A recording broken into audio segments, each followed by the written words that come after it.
سنا ہے کہ دکھ اس بندے سے دور بھاگ جاتے ہیں جس نے پکارا دکھ میں یا رسول اللہ آپ کو۔ اللہم صلی اللہ سیدنا محمد وعلی آلہ وصحبہ وسلم۔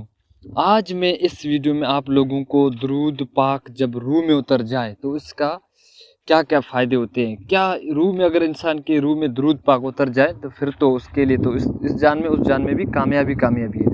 تو سب سے پہلے آپ اگر ہمارے یوٹیوب چینل پر نئے ہیں تو ہمارے یوٹیوب چینل کو سبسکرائب کریں، ویڈیو کو لائک بھی کریں تاکہ ہمیں درود پاک کے کام کو آگے جاری رکھیں۔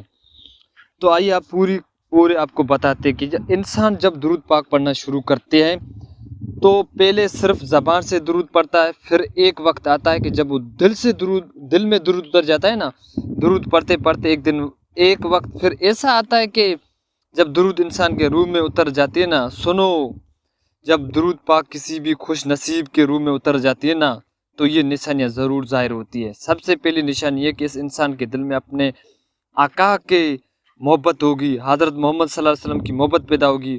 وہ شخص اپنے ماں باپ، اپنے اولاد، حتیٰ کہ اپنی جان سے بھی زیادہ حضور پاک صلی اللہ علیہ وسلم سے محبت کرنے لگتا ہے، اور یہ محبت رسول صلی اللہ علیہ وسلم کو محبت رسول تو مقام دلاتی ہے۔ تو اس محبت کے لیے تو ایمان مکمل ہوتا ہے۔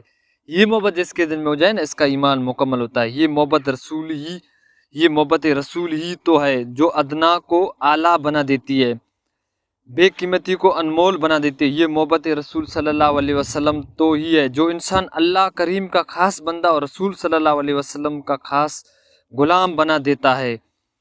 تو آج کے رسول کی بڑی نشانی، بڑی قدر و قیمت ہے، بڑا مکان ہے۔ آج بھی ہمارے اس بات کا اندازہ ہم لگا سکتے ہیں کہ آج کے رسول کا کیا مقام ہے۔ آپ لوگوں نے دیکھا ہوگا کہ غازی ممتاز قادری کا بھی جنازہ دیکھا ہوگا۔ چند روز قبل آپ کو مجاہد سچے عاشق رسول، جو سچے عاشق رسول تھے، ہمارے خادم حضرت علامہ خادم حسین رضوی کا جنازے میں بھی دیکھا تھا۔ اللہ کریم نے کروڑ رحمت نازم فرمائی۔ خادم حسین رضوی نے ممتاز قادری کی قبر میں آپ دیکھ سکتے کتنے یہ عاشق رسول تھے، یہ سچے عاشق رسول تھے۔ تو عاشق رسول کی کتنی بڑی طاقت ہے۔ افسوس، آج ہمارے حال پر افسوس۔ میں اپنے آپ کو کہتا ہوں کہ میں تو ایک گناہ گار بندہ ہوں، میں تو ایک گناہ گار ہوں۔